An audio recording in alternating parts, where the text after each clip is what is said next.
حضرت زید ابن دسنہ رضی اللہ تعالی عنہ کو کفار مکہ نے قید کر لیا۔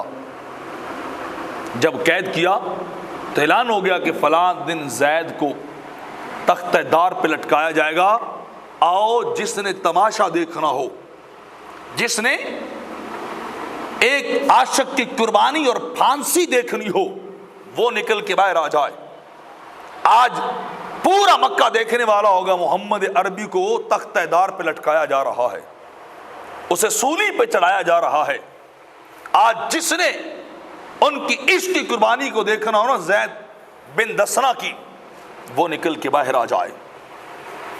روایت کے اندر آتا ہے پورا مکہ نکل کے باہر آیا، مرد بھی آئے ہیں، عورتیں بھی آئی ہیں، جوان بھی آئے ہیں، بوڑھے بھی آئے ہیں، بچے بھی آئے ہیں، سارا شہر مکہ نکل کے باہر ہے۔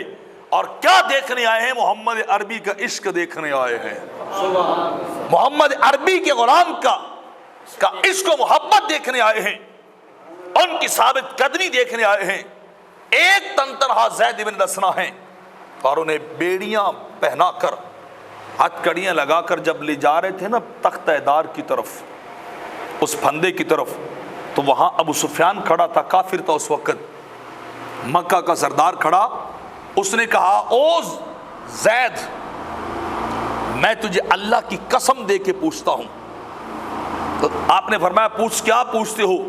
اس نے کہا کیا تم اس بات پہ راضی نہیں کہ تم گھر ہوتے اور یہاں محمد ہوتے، تو گھر بیٹھا ہوتا اور یہاں پھانسی کے پھندے پہ نعوذ باللہ محمد کو لایا جاتا، انہیں پھانسی بھی لٹکایا جاتا، اور تو اپنے گھر میں موجود ہوتا، اہل خانہ میں موجود ہوتا۔ بتا تجھے یہ بات پسند ہے کہ نہیں ہے؟ واللہ انشدک، میں تجھے اللہ کی قسم دے کے کہتا ہوں، میں قسم اٹھا کے کہتا ہوں، اے زید میرے سامنے جھوٹ نہ بولنا، میرے سامنے بات غلط نہ کرنا، میں تجھے خدا کی قسم دے کے پوچھتا ہوں، میں تجھے اللہ کی قسم دے کے یہ سوال کر رہا ہوں۔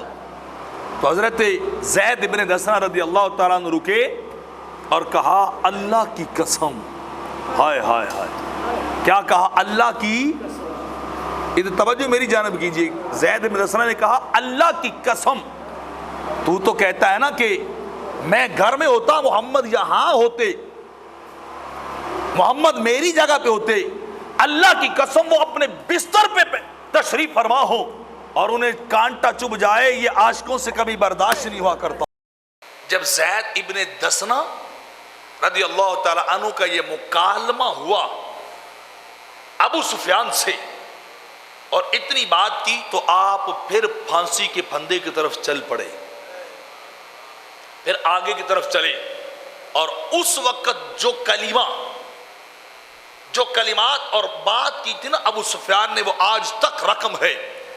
ابو سفیان نے کہا اللہ کی قسم، جتنی محبت محمد کے غلام محمد سے کرتے ہیں نا، کائنات میں اتنی محبت کوئی بھی نہیں کرتا ہے۔ اتنے ڈھیلا نہیں بولیے سبحان اللہ۔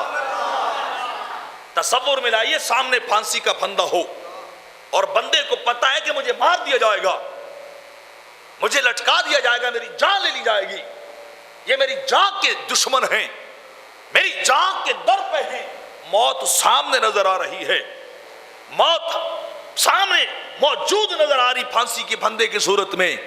زید اتنا کیوں نہیں کہہ دیتا میں گھر میں ہوتا، محمد یہاں ہوتے؟ فرمایا تم تو اتنی بات کرتے ہو، ہم کانٹا چبھنا بھی گوارا نہیں کرتے ہیں، ہم تو ان کے تلووں میں کانٹا چبھنا بھی گوارا نہیں کرتے ہیں۔ ابو سفیان کی آنکھیں کھل گئی، خدایا اتنی محبت بھی بھلا کرتا ہے کوئی، اتنا پیار بھی بھلا کرتا ہے کوئی، اتنا عشق بھی بھلا کرتا ہے کوئی، اتنا جاں فدا بھی بھلا کرتا ہے کوئی، اتنا مر مٹتا ہے بھلا اس جہاں میں کوئی نہیں مٹتا جتنے محمد کے غلام محمد پہ مٹتے ہیں، جتنا عشق محمد کے نوکر محمد سے کرتے ہیں، جتنا جانوں کا نذرانہ محمد کے غلام محمد پہ دیتے ہیں نا، کائنات میں کوئی دوسرا دیتا ہی نہیں ہے۔ تو موت کو سامنے دیکھ کے بھی اس کے قدم ڈگمگائے نہیں ہیں، قدم ڈگمگائے نہیں ہیں۔ زندہ و جاوید سلامت کھڑے ہو کے جا رہے ہیں کہ تو کیا ہمیں موت سے ڈراتا ہے؟ پاگل، ہم موت سے نہیں ڈرتے، موت کو ہاتھ سے گلے سے لگانے والے ہیں۔ موت ہمیں ڈرا نہیں سکتی ہے، موت ہمیں اپنے عقیدے سے روک نہیں سکتی ہے۔